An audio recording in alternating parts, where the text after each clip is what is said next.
Hey, so my life would be better if blank. Where do you go with that? Your life would be better if.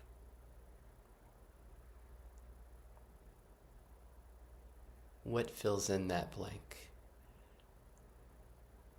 Your life would be better if.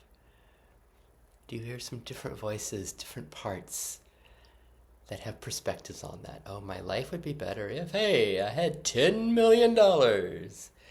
If I used to think, if only my body looked like Brad Pitt's body, my life would be better.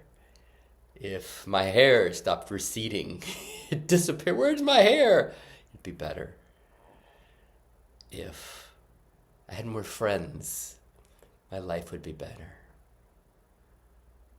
But can you hear? Like there's like the different tones, the different voices, the different perspectives.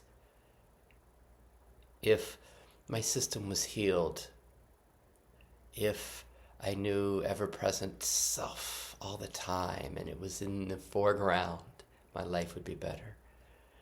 Notice the different voices and the different perspectives, the parts, the spiritual achiever that comes, the healer part, the the one that thinks that, oh, if we had more money, if we had more fun, more connection with people, if when we looked in the mirror we saw something different, that there would be greater, more fulfillment, more happiness, more okayness, more peace here.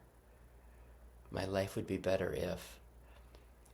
Because so much of this game, right, is to notice the voices that do come. Because with self-like parts, we call them self-like parts when we can't see them. They're just like, oh, that is me. I do have difficulties here, and if of course my life would be better if this. Like we don't see that it's a voice, it's an aspect, it's a part. So this came from a friend today who was talking about this, about a very strong voice in her system that was making her feel kind of sad and depressed. It's like, my life isn't what I wanted it to be. Or I had ideas or dreams that it would be different.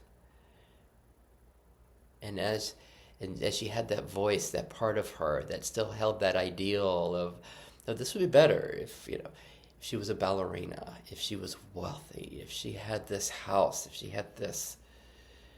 And she was noticing what happened when that voice was louder in her system, the sense of sadness, disappointment, even depression that comes with that. And can you find a fascination with how that happens inside of us?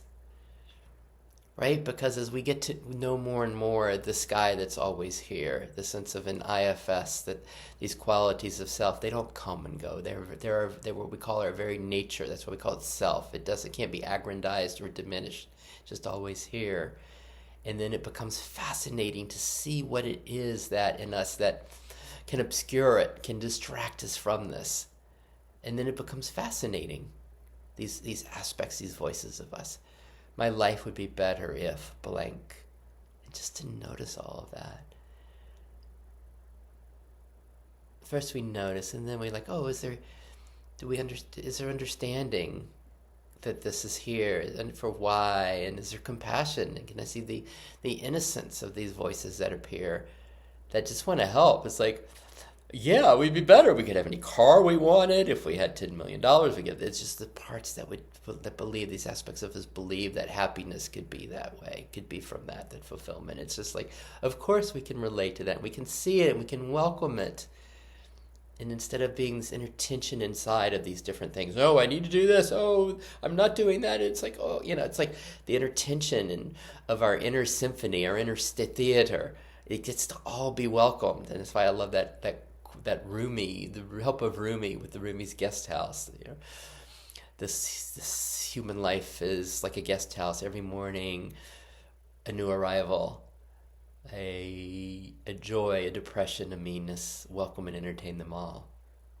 I guess we can, as we start seeing all of that, really having how does have that be real in our systems? So it's just a thought. I had this just wonderful conversation with a friend today that inspired this. See you later. Bye.